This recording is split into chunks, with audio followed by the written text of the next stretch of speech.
Hello and welcome to the Today's Homeowner Weekly Podcast. We're here to help you with the challenges we all face as homeowners. I'm Danny Lifford. And I'm Joe Truini. And each week, Danny and I are here on the podcast to answer any and all home improvement questions. And we want to hear from you. Send us your questions or comments at todayshomeowner.com/podcast. Okay, Danny, let's get started. Today's Homeowner Podcast is brought to you by the Home Depot. How doers get more done. Doing it yourself doesn't have to mean all by yourself. With the Home Depot as your partner, doing's never been easier. You can pick up skills online in a virtual workshop. Pick up what you need fast from easy in-store pickup lockers. Even have it delivered same day. Oh, and if you don't have time to tackle a project, our home services can do it for you. This is doing like never before.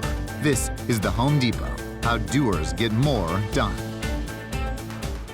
This week we tackle a question that we hear quite a bit about the quality and the effectiveness of different gutter guards. We'll tackle that in just a bit. Also, painting tips, always popular, but how can you successfully pour paint out of a gallon can without making a mess? We've got the trick for you on that. Also, shower pressure. If you don't have enough pressure in your shower, that shower experience is not what you want. We have some tips to increase that water pressure in your shower. Also, recommendations on basement flooring, and also how to revitalize an old hardwood floor. And of course, a simple solution.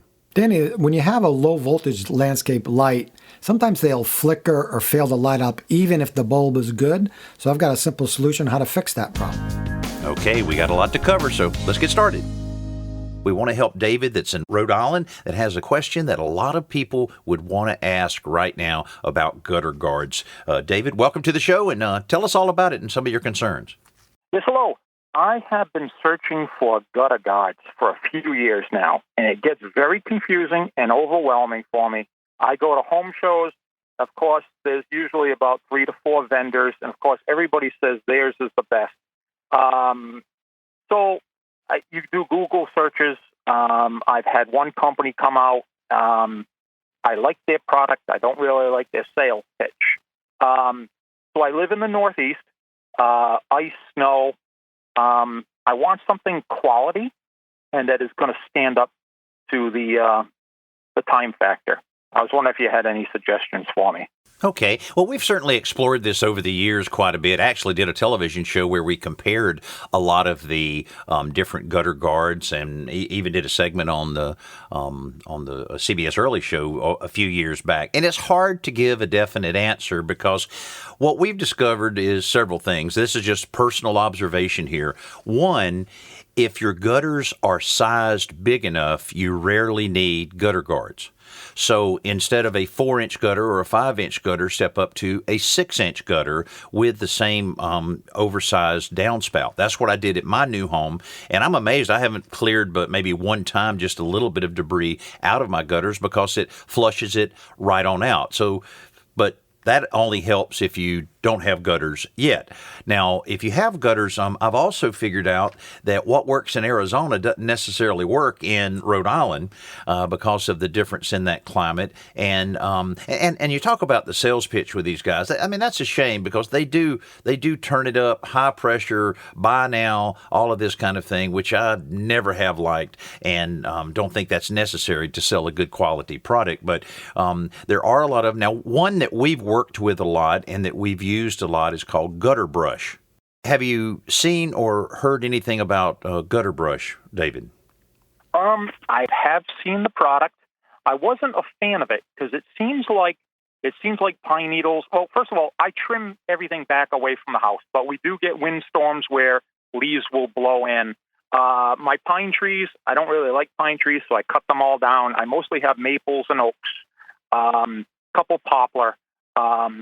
I didn't like the brush portion. I was fearful that the leaves would still stick in there and I would still have to climb the ladder and clear that out. Yeah, that is one of the things, having to shake those out like that. The other thing, some of the gutter guards, and Joe's going to chime in here.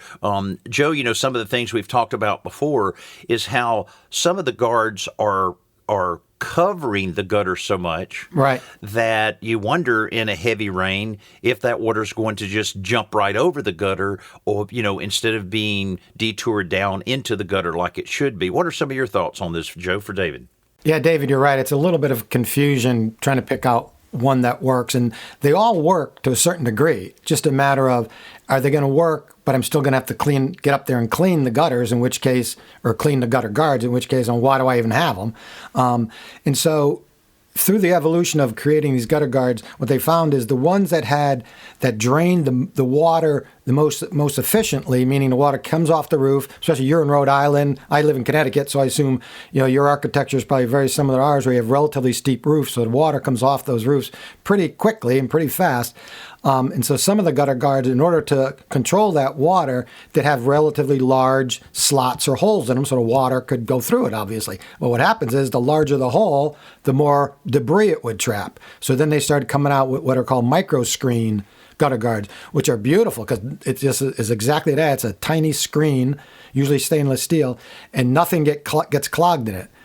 Well, that's great. But what happens is if the water's really rushing off the roof, it runs right off of the gutter guard and onto the ground. So you don't want that either. So you have to go something in between. Now, how high up off the ground are your gutters? This is a second-story house? Yes, I have a colonial with an attached two-car garage. Okay, yeah, so you're up pretty high. Yeah, the gutters are up pretty high. I was going to say, if it's a ranch home and you could reach it easily from the ground, I wouldn't even put gutter guards. I'd get some kind of, make something or buy something to hook up to your shop vac and just vacuum it out. That's what I do at my house. I decided, because I went through the same thing, David. I was trying to figure out which one to buy, and plus they're expensive. That's the other thing. So what I'd recommend is, if any place you could reach from the ground, I would just not put anything on it. Anything that you couldn't reach, buy almost any gutter guard that, I would probably go with the micro screen, because nothing will go through there. And if some water runs off, then some water runs off. It's not going to be the end of the world. If you're going to go with a gutter guard, I would go with a micro screen one. Fantastic. I even tried the, what do you want to call it, the tool that attaches to your backpack blower. Right, yeah. But, when you're going up that high, and recently, luckily, let's say an online vendor, if you're not happy with a product, you can send it back. Because I actually ordered a high water pressure that I attached to my my pressure washer. Right. But that thing, it shot out of my hand. It was like a rocket. It was just like, all right, bundle it up, send it back. I thought that would be great. But I tell you, David, anything that blows the leaves off, whether it's air or water, it's pretty efficient, but it's not as efficient as sucking them out. If you can suck them out, then you have to worry where they're going, right? They're going right into the shop vac. Now, you have to be able to reach it. You have to be able to reach the gutter. So if it's more than 10 feet high, then that's a challenge. All right, David, well... Could I ask one more question? Okay. Could I? Do you remember what episode? I can go back on my my cable box and I can look up your previous episodes.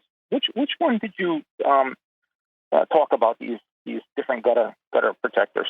Well, I'll tell you, that'll take a little bit of searching on our part, and we're happy to get back in touch with you on that. I'll have my producer check on that, because it was several years ago when we tested a lot of these things, but I'll make a note for Mark to follow back up with you and get that information to you. Well, thank you very much. Thanks for your time. People remodel their homes for a lot of reasons. Some are looking for a more functional kitchen, a family room that's more stylish, or a deck that'll impress their friends. But few home improvement projects are more personal than a bathroom renovation. These are the spaces that we use every day, multiple times a day, and we want them to look, feel, and function in a very specific way. So customization is key for a bathroom project, and the folks at Bathfitter make that easy with their website, which includes an interactive design tool that allows you to see how a variety of different products look together. That's really important, because there are a lot of selections to be made when you're doing a bathroom remodel, and it's reassuring to know that your new tub liner will work with the surrounding walls you've chosen, and the plumbing fixtures you like are also a good fit. Their range of options allow for hundreds of combinations, so you can create a look that fits your style perfectly. It's also nice to know that every Bathfitter tub and shower liner is custom made to your bathroom bathroom's exact measurements so the fit is perfect no matter what your existing bath looks like.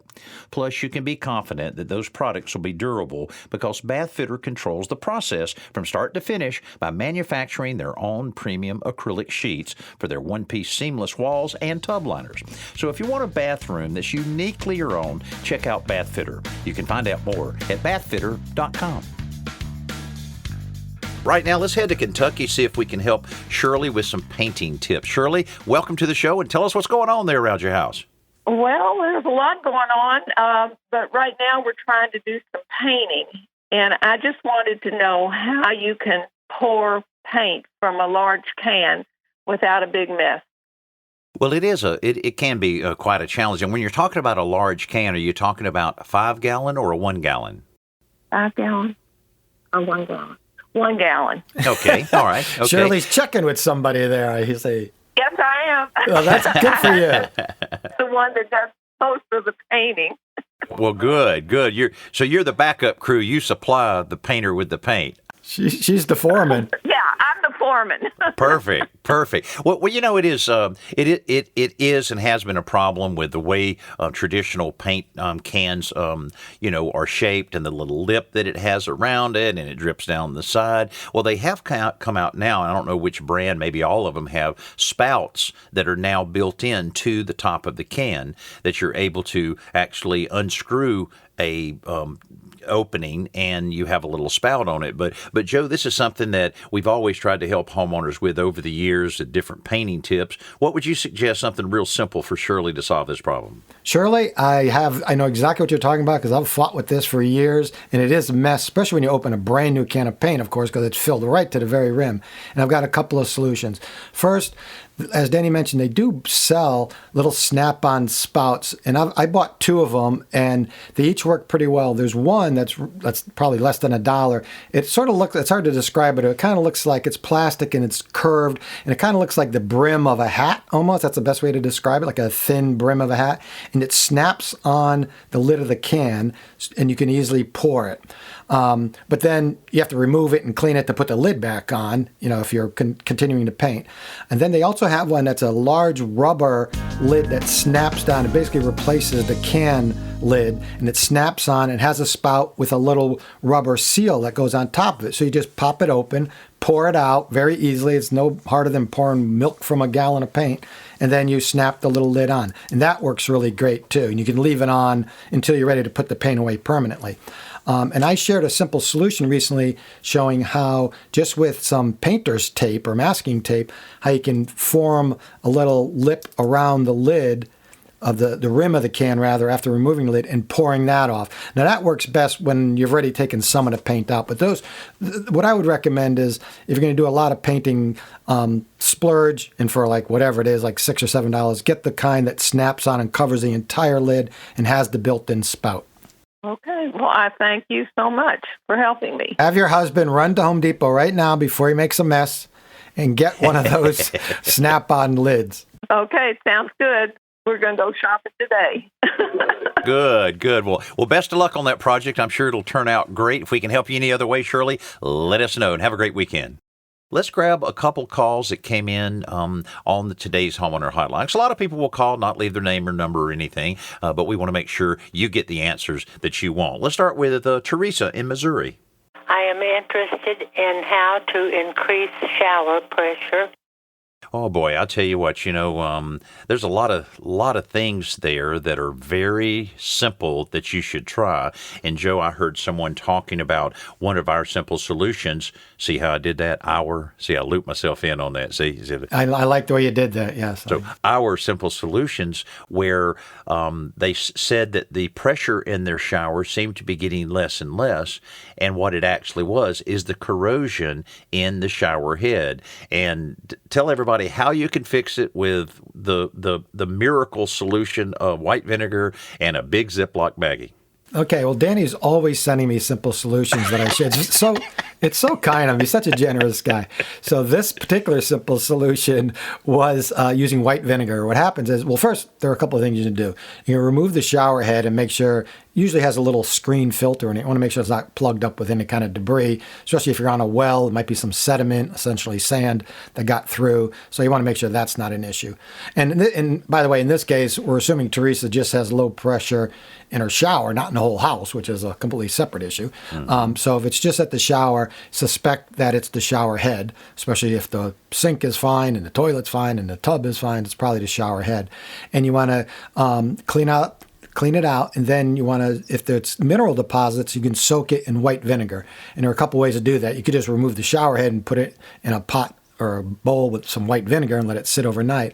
Or if you don't want to remove the shower head, just get a plastic bag, partially fill it with white vinegar, slip it over the shower head and secure it with a rubber band or a string or something like that. Just let it soak overnight. That alone will often dissolve whatever's in the little ports, the little holes of the shower head. In fact, if you look at some of the more modern shower heads, you might notice that it's rubber. Like those little spouts that are shooting water are actually rubber. And the reason it's rubber is so you can rub your thumb against that and rub it back and forth and break off little deposits. Where before, when it was metal or plastic, if the little spray nozzles were plastic or metal, of course, you're stuck with it. So that's the simple solution that Danny cleverly came up with using white vinegar to dissolve the mineral deposits. But another thing the manufacturers have done over the years is just really studied water and how you can have that good shower experience with lower water pressure. So Right. You might consider that as well, buying one of the newer generation shower heads. Are pretty amazing in how they break up the molecules of water and so forth. Has been described to me a number of times at trade shows, and it does work. It does work very well. So hopefully that'll help you on that, Teresa. Right now, let's go to Colorado, see if we can help Sharon with her question. Hi, we were wondering what kind of flooring to put in our basement, tile or like a laminate flooring. We've had a problem with a dog going potty, and we wanted to get the best things as the carpet's not working out for the potty, and we have it under control. We just, every now and then she has an accident. We just want to know what would be better, tile or like a laminate floating floor. Well, you have a couple things going there, Sharon. First of all, when you're talking about a basement floor and the potential for any moisture there, certainly carpet will never work in those kind of environments. Boy, everybody is into this luxury vinyl tile, and that's a pretty good material for that. That if you take up anything that's on the floor now, make sure it's nice and clean, make sure no moisture is migrating through it, and then glue down the good quality luxury vinyl tile or luxury vinyl planks. That's a pretty good cleanable surface. It's very attractive. I've put it down in a number of houses, and it looks like a pretty good way to go, and it doesn't stain, and it's easy to clean. And in the event that you have some real damage, usually it's something that's where it gets cut or burned or anything like that, then you can just simply pluck one piece up, clean it, glue it, put another piece down, and then you don't have to worry about that. But Joe, the LVT LVP is probably a pretty good way to go here. Yeah, the luxury vinyl. I was thinking the same thing. A laminate floor, as long as you got one that was waterproof, that would work. The problem is, my concern is it has, laminate flooring has a core. The core of it is MDF, medium density fiberboard. If that gets wet anyway, it might swell. So if you have a dog going to the bathroom on it, I don't know if that might eventually be a problem, even if it's rated for waterproof or below grade installation. And tile would be a great surface. It's completely impervious, cleans up. You don't have to worry about the urine staining the tile. But what about the grout joints? Not to mention the expense and the time of putting down a ceramic tile or porcelain tile. Really, on the floor would be porcelain, but a porcelain tile floor. So I think the vinyl will be the way to go. It's easy to clean. It's easy to put down. You can replace it if you need to, and it's a lot less work certainly than a porcelain tile floor. So you can see how it works here on today's Homeowner Radio. We want to get you the information you need, and you can reach out to us a number of ways. We talk about the phone number, we talk about email, and then when you're on the Today's Homeowner Hotline, you can always leave us a message like that, and we'll get to as many of those as we can. Let's grab one of these emails. This came in from Karen in New York. It's time to stain my weathered deck. Do I need to sand it or clean it with a pressure washer? And should I use Brightener? Well, Karen, that's a great question for a lot of people. In any time of the year is a great time to tackle getting that deck looking a lot better. If it's weathered, that means that it has had a fair amount of exposure to Mother Nature, and it's opened up the pores of the wood. It's probably also allowed a lot of debris to get down into, with anything from pollen to dirt to, leaves deteriorating and so forth. So pressure washing is generally the quickest, easiest way to clean all of that. But I've really been a fan of the deck Brightener, and if you use it according to the directions, it's just as easier than pressure washing. But it has a tendency to lift that debris out of the wood and not force it down into the wood, and it basically etches it a little bit that will really allow whatever you put on top of it to really soak down into the pores of that wood and make it look a lot better for a lot longer. And Joe and I always recommend a semi-transparent deck stain that will still allow you to enjoy the beauty and texture of the wood. It creates a surface that's not real slick like paint would, which would be a problem with slipping and falling potentially. So that's what I would do. I would try the deck Brightener, and then I'd come back with a semi-transparent stain, and I think you'll find some really good results on that. And Joe, something I've noticed anytime, whether it's staining the siding on, let's say, a cedar sided house, right, or doing any kind of stain on like a treated deck or whatever, that first coat looks good, it does okay, but it's not going to last as long as when you put that second coat on. Right. So I usually will tell people, you put it on, it's going to look good, but no matter what, make sure within it, after about a year, put another coat on. Then it may be 5 or 6 years before you have to do anything. It's just filling up the pores of that wood while still allowing it to breathe. Yeah, I mean, the first coat, we'll put on a nice shade of color, but the second coat, and plus the second coat always goes a lot faster because you're not covering 100%. You already have the color down. But the other big advantage, Danny, of putting on a deck Brightener to clean the deck with a long-handled scrub brush as opposed to using a power washer or pressure washer is there's no chance of damaging the deck. I've seen too many, especially a pressure-treated deck, which is made out of typically southern yellow pine, which is relatively soft. And I've seen too many people get out there and they're really aggressive with the pressure washer and they want to go as quickly as possible and wind up damaging the deck. And then what do? You have to start sanding it. I mean, who wants to do that? So, yeah, the deck Brightener is definitely the way to go. And read the reviews. Some of them aren't as good as others, but most of them, if you apply them correctly and scrub them in there, you'll get a nice clean deck afterwards. Hey, I want to share with you a few things you need to know about basement renovation, particularly an extremely important code issue, and that is proper egress. If your home has an unfinished basement, you might be thinking about converting it into usable living space, maybe putting in that home office you've been talking about, game room, or you may need an extra bedroom or two. That's a great way to add square footage and increase your home's value, but only if you do it the right way, and that means following all of the requirements of the building code. For basements, the most important issue is emergency exits or egress from living space. The International Building Code defines living space as areas used for living, sleeping, eating, or cooking. Now, of course, that includes offices, game rooms, bedrooms, home theaters, a very common use of basements. These openings are important because they allow you to escape safely while also allowing a firefighter with full gear to get in if the need arises and an emergency takes place. Now, the code requires these spaces to have two forms of egress. The staircase to the main level of the home satisfies one of these requirements, but a second form of egress, such as a window well or basement door, needs to be added in the basement to meet these code requirements. Basement doors are a great way to meet the egress requirement because they allow you to move large items in and out of the basement without trekking through the home. And you'll appreciate it if you have to replace a furnace or move a lot of furniture in there. Now, window wells help improve the look look and comfort of basement living areas while still providing that required egress. Adding daylight and ventilation makes basement rooms feel a lot larger, warmer, and of course more inviting. And some window wells are even available with built-in terraces that can act as steps and can be landscaped with your favorite plants or flowers to give that basement room a real nice view. Now, these tips brought to you by our friends at Bilco, the leader in basement access products. And to find out more to how you can get the most out of your basement, visit Bilco.com. Very interesting website, and you'll see how they have really raised the bar on this requirement. Instead of it being just something that you have to have, they made it into something you would really want to have in your basement to make a big difference.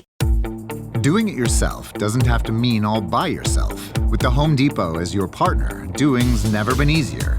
You can pick up skills online in a virtual workshop. Pick up what you need fast from easy in-store pickup lockers. Even have it delivered same day. Oh, and if you don't have time to tackle a project, our home services can do it for you. This is doing like never before. This is the Home Depot. How doers get more done. Let's go ahead and get right to an email here. Again, we got a lot of emails. We appreciate you sending all of these in. And if you'd like to send us one anytime, today's homeowner.com/ask is where you can go. That's what Christina did. She says, I just bought my first home. Well, congratulations. That's always one of the best feelings you'll ever have.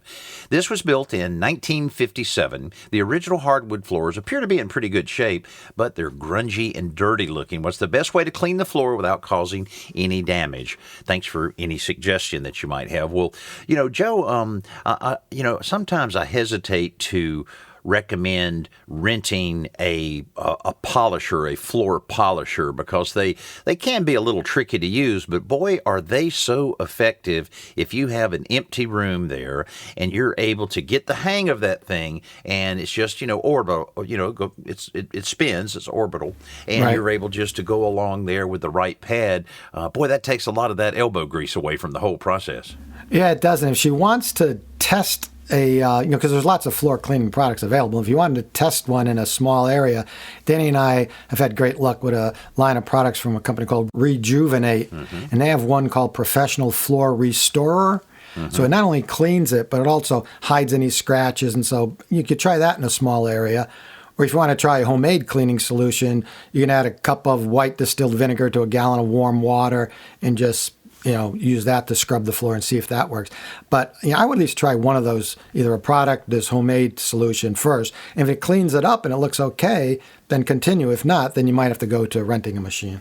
And another thing, that if you do use something there that will require that manual work, go ahead and spend the money on a really good applicator. Now, Rejuvenate has their own applicators that are very good quality and so forth, but you still, you want something that's a good size so that you're not overworking yourself. But man, what a difference it'll make. And many of their products dry within just an hour or two. So it's something that you could potentially do half the room in the morning and move everything over in the afternoon and do the other half so that you don't have to move all of the furniture out. But it does make a big difference. And again, congratulations, Christine, on buying your very, very first house. Nothing like it. You'll never have to worry about what you're going to do this weekend. You'll always have a list to take care of around the home. Time for our Best New Product segment, brought to you by the Home Depot. How doers get more done. Tree pruning is one of those jobs that can take a lot of time and a lot of effort, especially if you're using a manual saw. And a full-size chainsaw seems a little too much and maybe a little dangerous holding that up over your head, especially when you're up on a ladder. So Milwaukee came up with this, the M12 cordless 6-inch hatchet pruning saw. This has the power to cut 3-inch hardwoods and delivers up to, listen to this, 120 cuts per charge. But at less than 5 pounds, with a real compact design, it gives you more control and maneuverability in those really tight areas. Not to mention less fatigue reaching up over your head when you're trimming some of those limbs. The brushless motor delivers plenty of power and instant throttle response to make cutting a breeze. And even though it's small, the saw has an easy access chain tensioner and automatic oiler, just like its larger cousins. So for more information on this, it's called Milwaukee M12 Fuel Hatchet. And you can just head over to HomeDepot.com for more information and to place your order. So glad you've been able to spend some time with us and us being able to, help you out with some of the challenges that you have. So many times it can be just a simple fix, and that's why everybody loves our simple solutions. What do you have, Joe? All right, Danny, low voltage landscape lights will often flicker or fail to light up even when the bulb is good. So you might think first thing to do is replace the bulb, but often it's not the bulb. So try this instead. Turn off the electricity to that one light fixture, that faulty light fixture, remove the bulb, and check for corrosion inside the socket. That's almost always a problem. And what you want to do is use an emery board, like a nice thin emery board that you would ordinarily file your nails with, and you can use that to lightly sand away any rust from the metal contacts inside that socket. And then, and this is the real simple solution, that in itself will work, because it allows the electrical connection, it reforms that electrical connection with the bulb. But to prevent the corrosion from coming back, spray the socket with an automotive ignition and battery sealer. So you go to any hardware store, home centers probably carry it. If you can't find it there, then go to an auto parts store. And again, it's called automotive ignition and battery sealer. So you spray just one little squirt inside, and that'll help block out moisture and prevent future corrosion. And if you do this really once a year, is typically all you need to do it. Maybe if you live in an area that has a lot more humidity, maybe you have to do it twice a year. But usually that alone will solve this problem and prevent it from coming back. Thinking about getting a new tub or shower, but not sure who to trust? One call to Bathfitter makes it easy, or just go to bathfitter.com. They'll install your new bath or shower in a day or less with their unique tub-over-tub process, so it fits into your schedule. Bathfitter offers hundreds of design options, so your bath or shower fits your style. And every high-quality tub or shower comes with a lifetime guarantee, so it fits your standards. There's a reason why over 2 million people have welcomed Bathfitter into their homes. It just fits.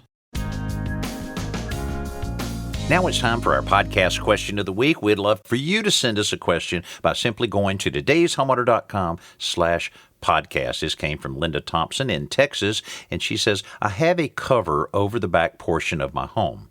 A third is concrete. The remaining is dirt. The dirt is what I call creeping sand. What can I do to keep the sand from building up next to the house? I need a really inexpensive solution. I'm retired and on a fixed income. So trying to understand this, Linda, I assume, Joe, I don't know what is moving the sand. I don't know whether it's wind or... Because it's the sand part is covered as well as the concrete part, right? This roof extends over the sand part. Yeah. Sounds like she needs more concrete to me. Yeah. I don't know if it's foot traffic on it, or I don't know if it's, maybe the rain does in some way channel that dirt up against there. But I do agree with you. I mean, even though it is whatever creeping sand is, you can remove that or supplement that with something that is compactable and then add the rest of it in concrete. Or I'll tell you what about pavers? With pavers work really well with sand, and that contrast might be nice. I think I would try that, Linda, by removing some of the sand and putting in the compactable crushed stone, which is readily available, and then put down some type of pavers. I think that would add to the look of that. And that's something you can do. Well, you can hire it done, or you can do it a little at a time while the time and budget and ambition is available. Then you're able to do that a little at a time. I think that would end up looking pretty nice. Yeah, and I'm not sure what creeping sand is, but it seems appropriately named if it's creeping across the concrete all the way up against the house. I can't imagine it wouldn't be either water or wind. What else would prevent that? That would have to now, be. I mean, if she's looking for a really quick, cheap solution, she could put up along the concrete, between the concrete patio and the sand, she could put a border, like a plastic or metal border, but that's going to create a tripping hazard, because that would block the sand, assuming you'd have to stick up at least 2 or 3 inches, but then you'd have to be careful not to trip over it. But yeah, a permanent solution, either dig it out and pour more concrete, or even simpler than that would be, putting down pavers. You already got the sand there, just got to compact it and put them down. Well, Linda, we appreciate getting that question from you, and hope we've been able to share with you a couple of ideas that can solve that little aggravating problem you have around your house. Again, we would love to get a question from you or a comment from you on something you'd like for us to cover here on the Today's Homeowner podcast. Just go to todayshomeowner.com/podcast. And again, appreciate all of those great reviews and comments. Matter of fact, here's one from DIY Megafan. I found this show on my local radio station and can't listen to it all the time when I'm in the car, so I have to have it in my pocket as well on the podcast. Great content. They answer a lots of pertinent questions. I'd recommend it to any invested renter or homeowner. That's great. Thank you very much, DIY Mega Fan. And again, we'd love to hear your comments by putting it in a review or to go to todayshomeowner.com/podcast. I'm Danny Lipford along with my buddy Joe Truini. Thanks for listening to this Today's Homeowner Podcast.